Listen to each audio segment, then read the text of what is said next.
Hey guys, so this week we talked about how a phenomenon can change, and more specifically, we focused on the phenomenon of memory. We use the paradigm of memory research to seek a more advanced understanding of memory itself and what aspects change when the paradigm changes. So first we looked at memory, which is considered a phenomenon. A popular way that we have been taught on how memory works is that in fact our memory is like a collection of information that we have experienced, and then we organize that information in our brain and store it for later when we would like to recall it.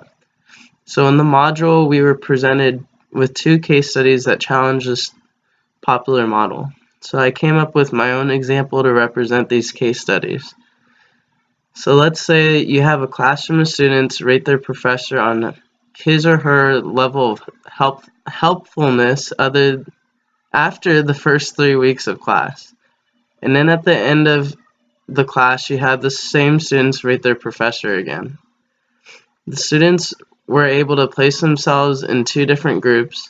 One group being that they believe the professor is helpful, and the second group being unhelpful. As you might think, the students who received higher grades would be more likely to rate their professor as helpful compared to the students who ended up with low grades.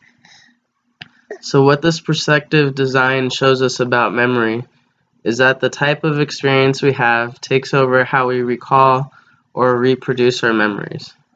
I liked how Dr. Kaiser put this idea into words. Something that is causing something that was.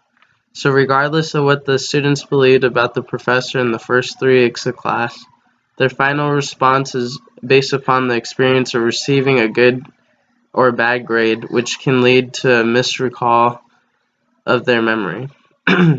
So now if we look at the methodology of this perspective design, we can see that there's a possible confounding error of allowing the participants to self-select upon only two extreme groups.